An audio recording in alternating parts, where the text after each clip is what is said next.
Hello students, कैसे हो आप सभी लोग। स्वागत है आप सभी का बायो स्टडीज यूट्यूब चैनल के ऊपर। आज के वीडियो में देखेंगे कौन से ऐसी 7 क्वालिटीज़ होती है एक टॉपर के अंदर जो उसे कॉलेज का टॉपर बनाती है। और वो चीज़ें बहुत ज़रूरी है। आप लेक्चर्स अटेंड कर रहे हो, आप प्रैक्टिस कर रहे हो, आप जो है वो हर एक चीज़ कर रहे हो, लेकिन उससे भी ज़्यादा मतलब जो आपका नॉलेज है, सब्जेक्ट का नॉलेज, उससे भी ज़्यादा कुछ ऐसी क्वालिटीज़ होती है जो आपको टॉपर बनाती है। ठीक है, ये चीज़ आपको याद रखनी है और वो कौन सी क्वालिटीज़ है उसके बारे में हम बात करेंगे, इसलिए वीडियो आपके लिए इंपॉर्टेंट होने वाला है। हर एक चीज़ को आप डिटेल में देखिए क्योंकि अब समय है और जब समय होता है तभी हम चीज़ों को कर पाते हैं, है कि नहीं। तो चलिए शुरू करते हैं। 7 जो क्वालिटीज़ है उसमें से सबसे पहली जो क्वालिटी है वो है सेट क्लियर गोल्स। जो टॉपर होता है ना, उसको आप जब पूछते हो तो आपको क्या करना है, आपको क्या बनना है, तो वो सीधा सीधा बता देगा। आप बहुत सारे स्टूडेंट को मैं अगर ये पूछूं कि आपको आगे क्या बनना है ना, तो बहुत सारे स्टूडेंट कंफ्यूज हो जाएंगे। बहुत सारे मतलब 99% स्टूडेंट कंफ्यूज होते हैं कि मुझे करना क्या है एक्चुअल में। ठीक है, वो चलो वो लॉन्ग टर्म गोल है। अगर हम शॉर्ट टर्म गोल की बात करें तो आपको क्लास 12th में कितने परसेंटेज लाने हैं, या किसी ने डिसाइड किया है क्या? मुझे लगता है किसी ने डिसाइड नहीं किया। सो टॉपर को पता है मुझे कितने मार्क्स लेने हैं ना, उसको अगर आप बोलोगे तो वो बोलेगा नहीं मुझे इतने मार्क्स लेने हैं। उसके साथ अब सेट करने हैं आपको गोल्स अपने क्लियर। अब गोल्स में ना एग्जाम जो है आप कौन सी टारगेट कर रहे हो वो भी बहुत इंपॉर्टेंट है, क्योंकि क्लास 12th में आपका बोर्ड का एग्जाम एक है, आपका एमएचटी सीईटी अगर दोगे आप तो वो एक एग्जाम है, अगर आप नीट एग्जाम दोगे तो वो एक एग्जाम है, अगर आप जेडब्ल्यू दोगे तो वो एक एग्जाम है। जो स्टूडेंट चारों एग्जाम के पीछे भागेगा वो अच्छे से स्कोर नहीं कर पाएगा। तो इसलिए आपको कोई भी एक एग्जाम जो है चूज करनी है कि मुझे ये एग्जाम देनी है और इसके अंदर अच्छा स्कोर करना है, वो बहुत ज़रूरी होता है। 10 चीज़ें से जब आप करते हो 10 चीज़ें, उससे बेहतर है कि आप एक ही चीज़ के पीछे भागो पूरी ताकत के साथ, वो आपको रिजल्ट ला के देगा। अंडरस्टैंड? यस। तो आपको गोल अपना सेट करना है कि मुझे क्लास 12 में कितने परसेंटेज चाहिए, या मुझे मुझे सिर्फ पास ही होना है क्या, है ना। आप स्ट्रेस लोगे ज़्यादा कि वो बोर्ड एग्जाम आ रही है, मेरा तो कुछ पढ़ा ही नहीं है। लेकिन अगर आपका सिर्फ एम है कि सिर्फ पासिंग करना है तो टेंशन मत लीजिए, आप अपने एंट्रेंस पे फोकस करिए। अगर आपका एम है कि आपको क्लास 12 में अच्छा परसेंटेज लाना है तो फिर एंट्रेंस के बारे में ज़्यादा सोचिए मत। थ्योरेटिकल नॉलेज ज़्यादा से ज़्यादा रखिए और राइटिंग प्रैक्टिस ज़्यादा करिए। समझ में आ रही कि नहीं? हाँ सर। अब स्टूडेंट्स क्या सोचते हैं कि मुझे एंट्रेंस एग्जाम में अच्छा स्कोर करना है, लेकिन मुझे बोर्ड में भी अभी मार्क्स नहीं आ रहे, तो टेंशन क्यों ले रहे हो आप? आपका एम, आपका गोल सेट होना चाहिए कि मुझे करना क्या है। और अगर बोर्ड एग्जाम में मार्क्स कम भी आए तो आप पैनिक मत हुई। जो पैनिक होगा स्टूडेंट, कौन सा स्टूडेंट होगा? वो जिसका गोल सेट नहीं है। अब जो स्टूडेंट को अगर बोले अपने कि अरे यार तेरे तो क्लास 12 में 70 मार्क्स ही आए हैं, तो वो बोलेगा मेरा एम ही था, वैसा मेरा गोल ही था कि मुझे इसमें बोर्ड्स में ज़्यादा नहीं आए तो चलेगा, लेकिन एंट्रेंस में फोड़ूंगा। तो उस हिसाब से अपना गोल सेट करिए। आई थिंक ये प्रॉब्लम बहुत सारे स्टूडेंट्स को होगी जो कन्फ्यूज़ है और कन्फ्यूजन के कारण स्ट्रेस में जा रहे हैं ना, थोड़ा थोड़ा टेंशन ले रहे हैं। चलो दूसरी चीज़, डेवलप अ ग्रोथ माइंडसेट। देखो माइंडसेट ना आपका ग्रोथ का डेवलप होना चाहिए। अब जैसे पहला पॉइंट मैंने बताया, ये पहला पॉइंट जब क्लियर हो जाता है ना तो आपको समझ में आता है करना क्या है क्या नहीं करना है। और ये माइंडसेट ही बहुत ज़्यादा ज़रूरी है ना। जब आप किसी टॉपर से या फिर किसी सक्सेसफुल स्टूडेंट से मिलते हो, किसी पर्सन से मिलते हो ना, तो उसके अंदर एक माइंडसेट होता है। राइट, माइंडसेट होता है कुछ करने का और क्लियर होता है ना। Keep it super simple. Simple चीज़ें होती है कि मुझे ये करना है और ये मैं करूँगा, बस बात खत्म। कोई प्लान बी नहीं है। और अगर प्लान बी बनाना है तो ए को ही कन्वर्ट करके प्लान बी भी बन सकता है। तो उस हिसाब से आपको माइंडसेट जो है ना आपका अच्छा बनाना पड़ेगा, ग्रोथ का माइंडसेट बनाना पड़ेगा। मुझे क्या करना है, कितना करना है, वो सारी चीज़ें हैं। और उसके लिए ज़रूरी है एक पेपर और एक पेन, है ना। अंडरस्टैंड? यस। तो दो चीज़ें इसके लिए ज़रूरी है, कागज़ और कलम।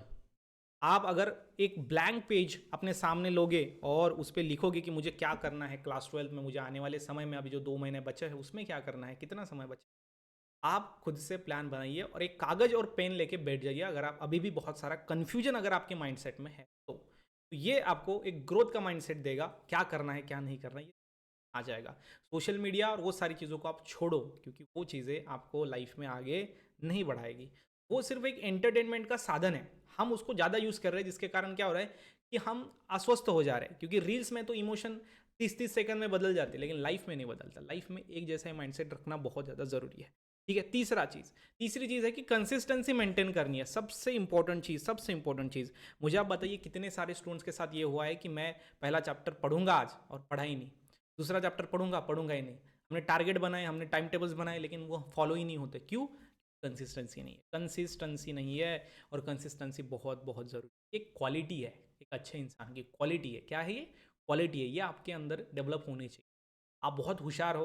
होशियार तो हर एक बच्चा है, मैं आपको बोल रहा हूँ। कॉलेज में आपके जो क्लासरूम है ना, उसमें अगर 50 बच्चे हैं ना, तो 50 बच्चे को भी सब जब हम पढ़ाते हैं ना, वो समझ आ जाता है, अंडरस्टैंड, समझ में आ जाता है सबको। लेकिन जो घर जाके मेहनत कर रहा है, जो प्रैक्टिस कर रहा है, उसका ही रिजल्ट आता है। तो कंसिस्टेंसी बहुत बहुत ज़रूरी है। होशियार तो हर एक बच्चा है, कंसिस्टेंसी, ठीक है। और हर दिन उस काम को करना, धीरे धीरे धीरे धीरे क्या होता है, उसमें रिजल्ट्स आना शुरू हो जाते हैं, और वो इस हिसाब से आपका अच्छे से मेहनत आप लोगे, है ना। कंसिस्टेंसी रखिए। ऐसा नहीं कि एक महीना बहुत ज़्यादा पढ़ लिया और एक महीना पूरी छुट्टी कर ली, ऐसा नहीं है। कंसिस्टेंट आपको रहना है। चौथा पॉइंट है कि आपको पॉजिटिव रहना है। पॉजिटिव हम कैसे रह सर? पॉजिटिविटी बहुत बहुत ज़रूरी है। पॉजिटिविटी मतलब क्या? तो पॉजिटिविटी कब आती है? पहली चीज़, जब आप कोई टेस्ट देते हो, उसमें आपको अच्छा मार्क्स आता है, तो पॉजिटिविटी आती है। जब कोई आपकी तारीफ करता है, जब टीचर आपकी तारीफ करती है, तो पॉजिटिविटी आती है। टॉपर को बहुत ज़्यादा बूस्ट जो मिलता है ना, वो पॉजिटिविटी से मिलता है। वो टॉपर होता है, उसको घर वाले भी अच्छा बोलते हैं, उसको कॉलेज वाले भी अच्छा बोलते हैं, उसको उसके फ्रेंड्स भी जल्दी बन जाते हैं। तो उसको पता लग जाता है कि ये काम की चीज़ है, मुझे इसको करना है। एक आम इंसान था, सोच के देखिए, जब कॉलेज शुरू हुआ ना, तो 50 स्टूडेंट्स अगर रहेंगे ना, तो उसमें से टॉपर है ना, उसको आपने क्या समझा? क्या कुछ कुछ भी नहीं समझा। लेकिन बाद में जब वो एग्जाम में अच्छा स्कोर लाता है, और जब आपको पता लग जाता है कि ये होशियार बंदा है, तो मुझे आप बताइए, क्या वो पर्सन चेंज हुआ? पर्सन वही है, कलर भी उसका वही है। पहले अगर वो काला है तो उसके साथ कोई फ्रेंडशिप नहीं करेगा, लेकिन जब वो पता चलेगा कि ये बंदा बहुत जीनियस है, उसके बाद उसके पीछे सब कुछ लग जाएंगे। पता है?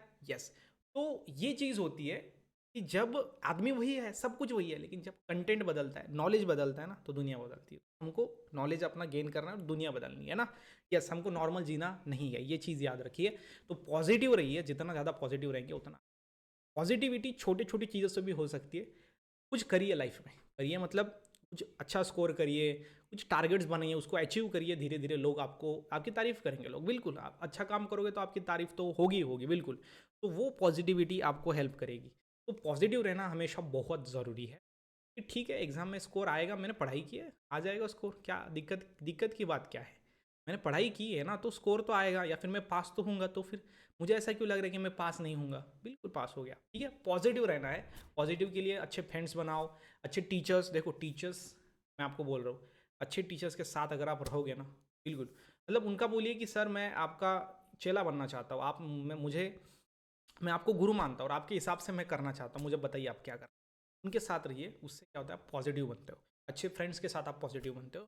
ये एक क्वालिटी बहुत इंपॉर्टेंट है। नेक्स्ट है स्ट्रेस मैनेजमेंट। देखो, स्ट्रेस बहुत ज़रूरी है। अब स्ट्रेस क्या है? अब स्ट्रेस मतलब ऐसा है कि आपको लगता है कि मैं क्या करूँ, क्या नहीं करूँ, कुछ समझ में नहीं आता है ना। जब अंधेरा, सब तरफ अंधेरा लगता है, तो स्ट्रेस बोल सकते हैं। जैसे कि आप सपोज, स्ट्रेस आपको अभी आ रहा है, कैसे मैं बताता हूँ। आप अभी एग्ज़ाम बहुत पास आ चुकी है, आपका जितना चाहिए उतना पढ़ाई हुआ नहीं है।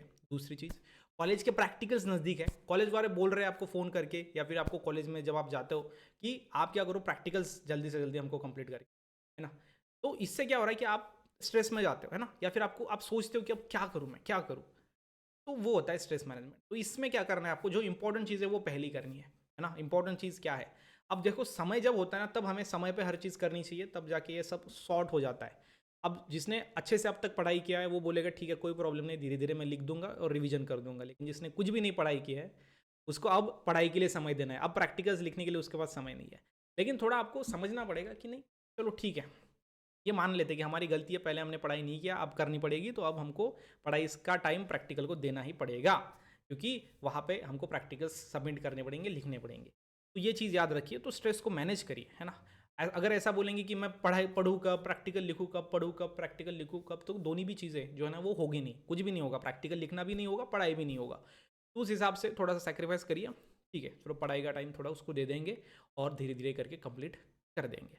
ऐसा नहीं होता है, बहुत सारा समय हम वेस्ट कर देते, तो वेस्ट उस टाइम पे ही हम प्रैक्टिकल्स लिख लेंगे। ऐसा कुछ आपको करना पड़ेगा। थोड़ी नींद कम करिए, है ना। पहले आपने बहुत सोया ना, अभी आपको नींद कम करना पड़ेगा, इन ऑर्डर टू मेंटेन, सब चीज़ों को मेंटेन करने के लिए। उसके बाद छठवां जो पॉइंट है वो है अवॉइड कंपैरिजन।